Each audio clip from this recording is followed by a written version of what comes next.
Today we are blessed to have Jessie James Henderson, one of those special men from Montford Marine Camp. Mr. Henderson, thank you for joining me today. Thank you so much for being here, and I want to say that I was born in Decatur, Alabama on February the 28th and the 26th year. And I was raised up on a farm there, plumb up until I become the age of 18 years old. 18 years old. Wait a minute. February 28th, 1926. That means tomorrow is your It is. 90th birthday. 90th birthday. Oh, wow. 90 years old, and you are spending a couple days before your birthday with me. Thank you. I am honored to have you here in our studio today. Well, it's just good to be here, and I'll be 90 years tomorrow, if it's the Lord's will. And I was raised up on an old farm. They had pick cotton, chop cotton, raise cotton, corn, all that kind of stuff to make a living. And when I got old enough to go to the military, 18 years old, they called me and told me that you are 18 years old and says it's going to be a big draft going on, and we were calling all of them as 18 years old. First, we want them to register first. Then after you register, and a few days after that, you will be called to go be examined. So after I registered at 18, it was about a month, almost a month before they called me. They called me, the players coming out of Nashville, they called it Camp Force, where I was examined at. And after I went there and was examined, I passed. But first, let me say this. I passed for the Navy. And this what happened. After I passed, and a few more of my friends that went with me, they passed, they had us to stand over in a separate line. And I didn't know what for. But after it was over with, they come to us, a captain in the Marine Corps. He came over there where we was at. He said, "Do y'all know what this for?" We told him, "No, sir." He said, "Y'all just joined the Marine Corps." Oh. I said, "What?" He said, "Y'all just joined the Marine Corps." So I didn't like it too good, because I had heard a lot of talk of the Marine Corps. It was rough. Believe me, it was rough. But nothing I could do for it. I said, "Okay." He said, "Now, since you done passed, I can send you directly right now to the camp. You don't have to go back home unless you want to." He said, "But if you want to go back home, we'll give you a month to go back home and get your business straightened out." So I thought about that. I said, well, I knew I didn't have no business to get straightened out, because I was working on a farm and had no business. I told him, yeah, I said, I go back, I can go around and see all my friends before I leave. So I thought that was a good idea. So I said, yeah, I'll take a month back home. So that's what I did. So in 30 days, when they was up, he told me where to go catch the bus and where to go to be sworn in. So we caught the bus and we went to Columbus, Georgia. That's where we were sworn in Columbus, Georgia. And when we got there, we were supposed to have been at Montford Point at a certain time. But when I got there to Columbus, Georgia, our bus was 4 hours late. Uh-oh. And we called in, and you talking about a time they give us, just like we could help it. We said, we can't help it. So the bus is 4 hours late. But those folks, they get us one of the roughest way to go. So we just kept calling in, and we didn't make it there until 4 o'clock that morning. 4 o'clock that morning we got there. We were way late, but we couldn't help that because the bus was late. And they said, bus driver opened the door, we got off. There was the DIs, drill instructors, great big old heavy set dark guy. He come in to open the gate, and I started to walk in when he opened the gate. He said, "Oh, you can't come in here." He said, "Empty your pocket." I said, Sir, I didn't hear you." And they yelled at me. I said, "Empty your pocket." I couldn't understand what he said. They had nothing in my pocket. He said, "Turn them wrong side out." It's because that civilian stuff that you have in your pocket, I don't want you to bring it inside this gate. Leave it on the outside the gate. It's because when you come over the inside of this gate, you no more your own. You belong to us. You do what you're told, when you're told, and how you're told. That's what he said. I said, "Yes, sir." "What?" "Yes, sir, I didn't hear you." "Yes, sir, I didn't hear you." "Yes, sir, I didn't hear you." Let's get a pail bucket. Put down over here. Just sat there and said, "Yes, sir," about 15 or 20 minutes. With that pail bucket over there on top of your head. So, until he got tired. Then he let me stop. And it was getting rough. I said to myself, "It's already getting rough. I don't know what it's going to end up with, but it's getting rough from the beginning." But I have seen many times, just how rough it was. I've seen many times I started to commit suicide. Oh, dear. It was so rough. Believe me. They would make you take a toothbrush and go in a place big as this here and scrub the floor with a toothbrush. The nail head was in the floor. They make you take that toothbrush, and when you get through shining, don't know what that toothbrush to be shining like gold. They make you do all that kind of stuff like that.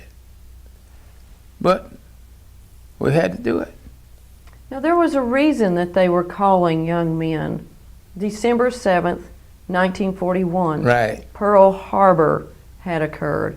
So they were encouraging and drafting young men to come in. Right. However, until World War II and the United States entering World War II, there were no African Americans in the Marines, correct?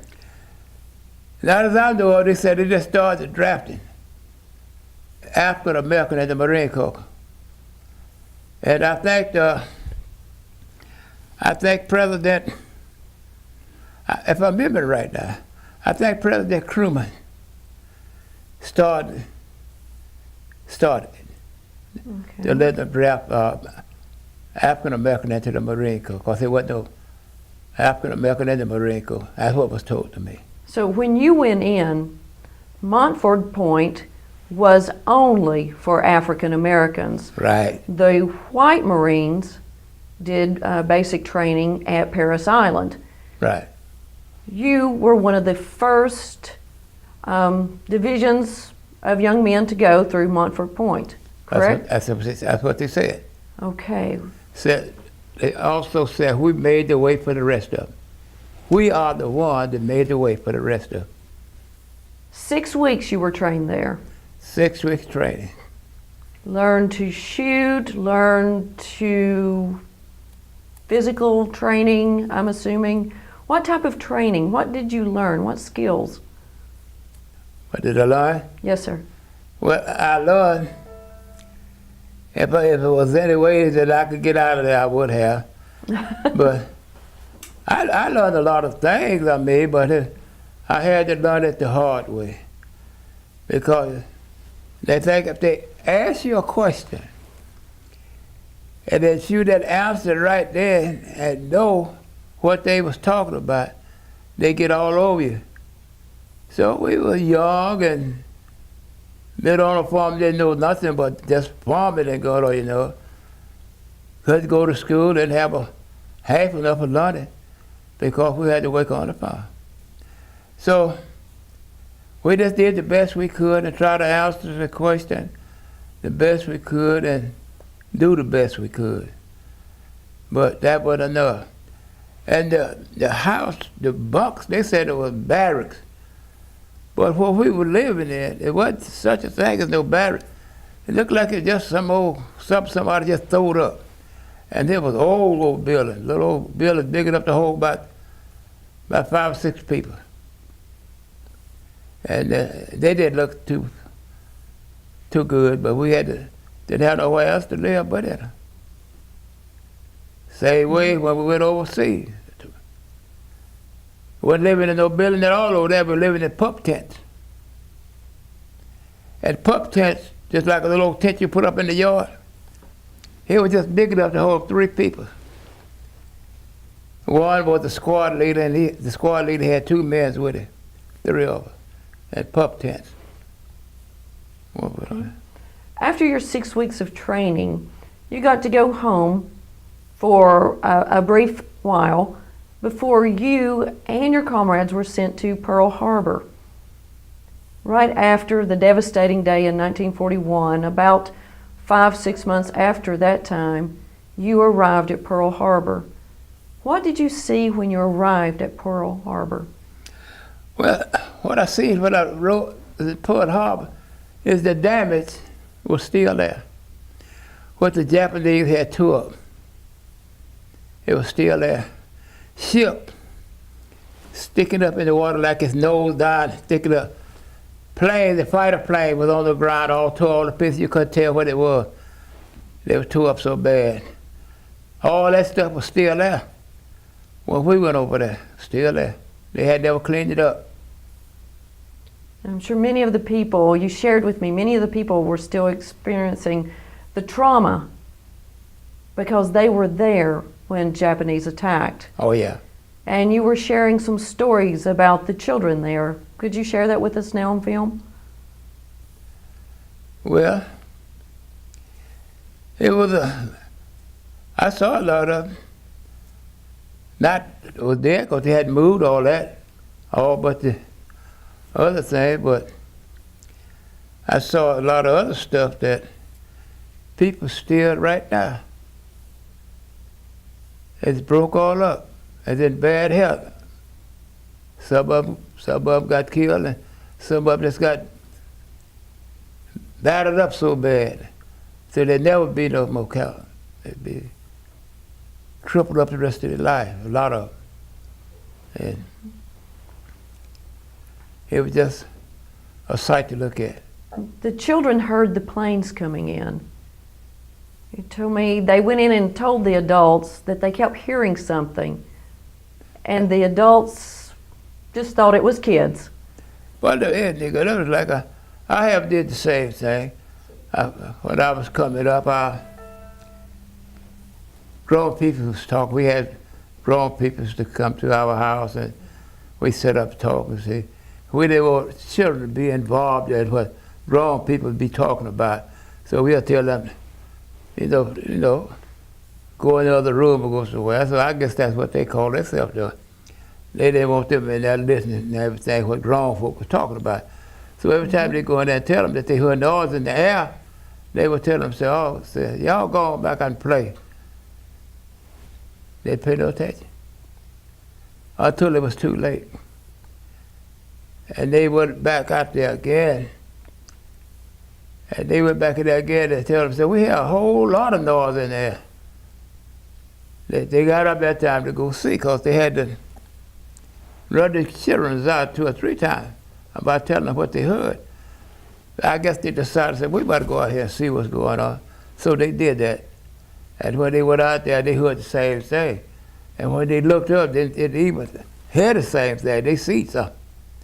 The Japanese was about 1,000. And they were dropping bombs all over the place, so they said. And they didn't even have time to get one plane in the air. They was going out there trying to get up in the air with them. But fast they go out there trying to get in their planes and get up there with them where they could fight up in the air with them. They would blow them away. Wow. Tragedy that day. Yeah. And then you and your peers arrive later that next year in 1942, and you began putting the fuses on our bombs, packing machine gun ammunition. And you stayed there and did that for how long? I stayed with that till we left out over there. I stayed there plumb on up until the war was over. And the war was over, in 1945. When they first hollered out that the war was over, it wasn't over the first time they said it was over. Because I know exactly where I was. I was guarding a freight carload of ammo, getting ready to send it on up to the front line. And I heard that way up in the night, about 12 o'clock that night, I was guarding it with my airborne rifle. I was sitting up on top of it guarding to keep somebody messing with it. And about 12 o'clock that night, I heard people hollering and screaming that the war is over, but it wasn't. The Japanese, the Germans gave up, but the Japanese hadn't given up. We were fighting the Germans and the Japanese. So the Germans gave up first. That's why they hollered it was over. But see, the Japanese hadn't given up. But the next morning when they hollered the war was over, the Japanese, they come in and gave up too, because they heard that the United States had that atomic bomb. Mm-hmm. And they dropped it on them. A little place called Nagasaki. B-29 would carry it up, because no other plane that they had at that time could carry it up high enough and drop it without destroying the plane that they was in. That's how powerful it was. So they gave up there on the last end. So it was over. So in a few weeks, a month from there, we started pulling the air ups, hauling salvage ammo over that was salvage, hauling it from one base to the other and getting rid of it, carrying some of it out to sea, dumping it out in the sea, getting ready to come out from over there. Yeah. Now, I will tell you this is a part that I want to say. When we went over, I shouldn't have already brought this in. It took us 21 days to cross from Norfolk, Virginia to Port Harbor. Because when we got about a week out in the ocean, the captain got on his intercom. He said, I'm going to have to change my course. We were wondering why he had to change his course. So I changed my course because I just got the word that they got tank mines all in the water, the way I'm going. And said, we don't want to run into none of there. And he changed his course. And that's why it took us so long to get from Norfolk, Virginia to Pearl Harbor on account of them tank mines all in the water. 21 days before we see dry land or before we see the tree or anything. That was 3 weeks. And it don't take nothing like that from Norfolk, Virginia to Pearl Harbor. No, but every place was treacherous at that time. The air, the land, the seas. Everywhere. Everywhere. The world was at war. Yeah. Everywhere. Then behind that, we had something underneath of us that we couldn't find out what it was. It was a sub. It was a sub. Followed us all the way from Norfolk, Virginia, plumb into the Pearl Harbor. And we couldn't find out. They kept getting them sickness, trying to find out was it an enemy sub or was it one of our subs. But they never would want to contact one another. I don't know why they didn't want to contact. They were giving all kind of secrets, and they never would answer them back. They followed us all the way across. Never would answer back. But never did engage in warfare either. You're talking about some scared people on that ship. I'm sure. I'm sure. Then, when we got up about 3 or 4 days further, we see the great big old cargo ship. It was traveling east. No, it was traveling, east and west. We were going this way, and they was coming across this way in front of us. They didn't know what it was. It looked just like, called to the smokestacks. It looked just like a Japanese ship, the way the smokestack was built. And they had them blankets that they get sickness with them blankets. And they read them blankets when they get them sickness. No one never answered them back. They get up there, they blank them again. No one answered them back. And when they got ready to tear them up, they answered back then. Or they fixed to tear them up. I don't know whether they were asleep or having a party or what. But they like to got tore up out there in that ocean. All things, all that kind of stuff was going on. Kept you excited. I just like, when you got your life on the line, you could get killed any time. That's what was going on. Kept your nerve, your blood pressure up all the time, because there was a lot of people that had never been in the war. A lot of them is in the army now, but they ain't in no war fighting. But when you get in a war, you got to do like a rabbit. Every time somebody jumps you, you got to run and find you a hiding place. I put it like that. That's just about the way it was going on. Thing was going on. And it was rough. And to keep it in perspective, I have a 19-year-old son at home. And I still look, he's a little boy to me.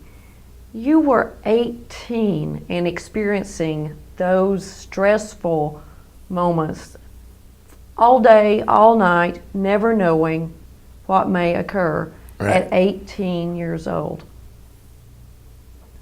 You're 90 years old almost now. And you can tell just about how my mother feels. If you had a son and the war going on, 18 years old, you don't know whether he's going to come back home or not.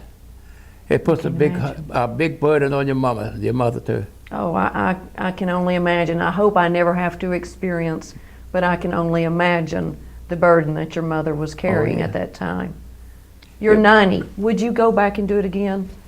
That? Would you go back and do this again? Well, I would in one condition.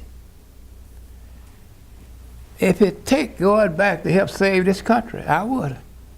I would. Amen. If it take going back doing it over again to save this country, I would do it. I sure would. That's what made the greatest generation. Men like you. Thank you. Mr. Henderson, it has now been 60 plus years since you were in the service. Right. And when you left, President Franklin D. Roosevelt said there would be a medal for all of you who returned. You got back home, you went back to work, had a family. When did you get this medal? I believe it was in May. May?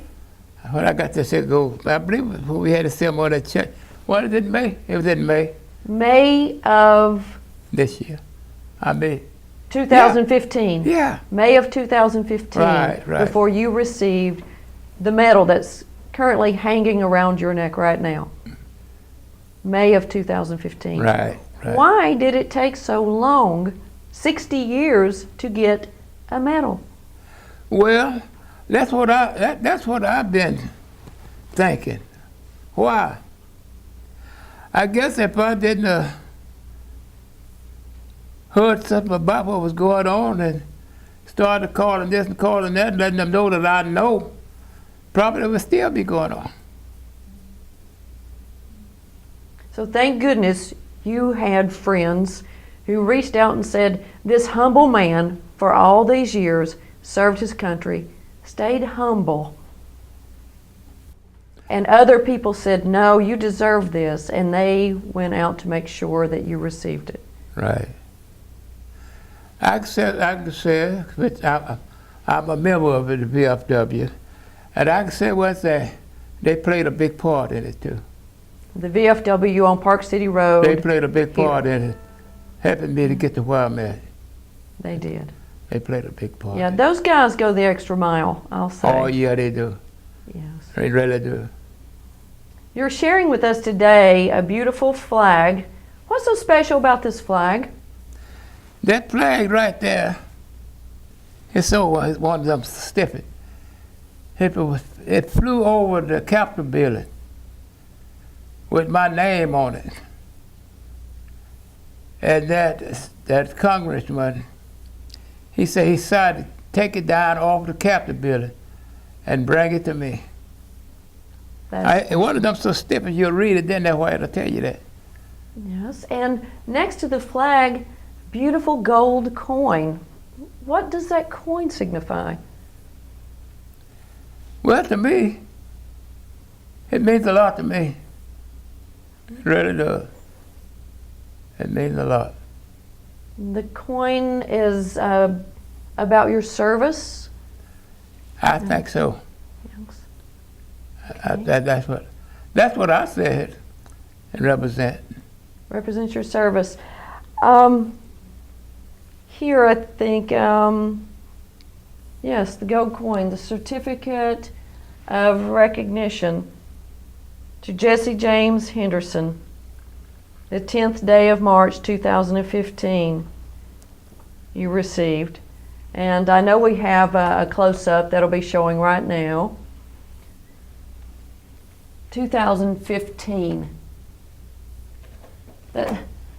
60 plus years. Montford Marine, certificate of recognition, Jessie James Henderson. It's beautiful. This points out that the veterans of Montford Point are legends in the rich history of the Marine Corps. Choosing to put their lives on the line in service to the nation, they advanced the cause of civil rights and contributed to President Truman's decision to desegregate the armed forces in 1948. 64 years later, the 112th United States Congress awarded the Congressional Gold Medal as the highest expression of national appreciation to the Montford Point Marines for patriotism and distinguished achievement. Collectively, all Montford Point Marines helped pave the way for the many men and women of the ethnicities and backgrounds who serve in today's military. Semper Fidelis, and God bless. It's a beautiful thing. Just like I said right now, if I had to do it all over again, I would. I believe you, sir. For a simple reason. To help save this country. Amen, sir. What would you say to young people today? What would you tell them? Give them your words of wisdom to them now. I would tell them the same thing that I'm saying to myself. Anything, if y'all is growing up, I was have been y'all's age and everything. It's like y'all growing up now, come a while later on up after you get up in the age, and you have to go. Go. If it take going to save this country, y'all go. Sometimes it's going to be hard on you. It's going to be hard on your family. But it'll be harder than that. If we stand by and let those people come over here and take this country. Because that's what they want to do. That's what they want to do. Because in one way, it really makes a man out here in one way. They're going to distance you. And they're going to give you a hard way to go. But you just have to look beyond that. A lot of times, you have to give up your right for someone else is wrong. That's in a lot of things. It might be hard for you to do it. But to save others' life, you're going to have to give up yours. That's what Jesus Christ did. He gave up his life to save ours. Sometimes we're going to do the same thing. If it come to that. If it come to it. So, my mother had 5 children. in the military at the same time as 5 of us. I was in the Marine Corps, had one brother in the Air Force, had another brother in the Army, and had another in the Navy. There were 5 of us in there one time. I mean, when the war was going on. They said they weren't supposed to do that. Said because all 5 of us could have got killed. Now, I was told they weren't supposed to have out of a family, that many out of one family in the military at the same time. I don't know how so that, but I was told that. Mr. Henderson, today has been a pleasure, sir. Thank you for coming, spending your time with us, and telling your story. It's just good. They come here to share some things with you all that happened 64 years ago. That's a long time. Yes, sir, it is. Sometimes I talk about it to myself. Sometimes I don't say nothing about it. Because I know what went on and I know what happened. This is something that I didn't read about.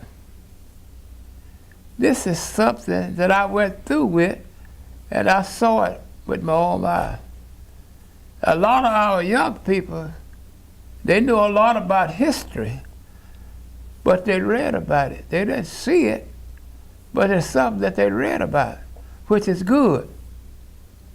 It's like I tell my children, my grandchildren, long years to come, if y'all be still around, my great-grandkid, you can see something that your granddaddy did when he was y'all's size coming up. So history don't never go away. It don't never go away. I said, y'all can read about it. You already know about it because you're looking at me now. But you can read about it. So this was my, turning over, looking through the history books, and to there, that's me. This is my granddaddy right here. He did this. He had, in the military, he went through this, he went through that. Well, it'd be a big enjoyment to her. Not only mine, all small children. A lot of them like to hear about history, what went on way before they was even born. They can see it. It'll be there for them to see it, read it, and see what went on years ago. Well, you are a living history, sir, without a doubt. And we can encourage all students, all children, all people to research the Montford Point Marines after seeing this special show featuring you. And then they can say that they saw living history and learn about what you experienced at that time. Oh, yeah. And heard it from you firsthand. Thank you, sir. But I want to say this too. It's not too many Montford Point people's living. No, sir. It ain't but a few of them. I don't mean all day Marine, I mean Montford Point Marine. It ain't but a few of them around. That's true. And them few what is around, they my age or older. They way up in the 80s or 90 or 100 years old. And ain't too many of them living. But thanks be to God, I'm still here. I may not be in good health, but I'm still here. Amen. Thank you for joining us on this episode of Those Who Serve. I encourage you to research World War II and the Montford Point Marines. I'm Paula Stinnett. God bless America and those who serve.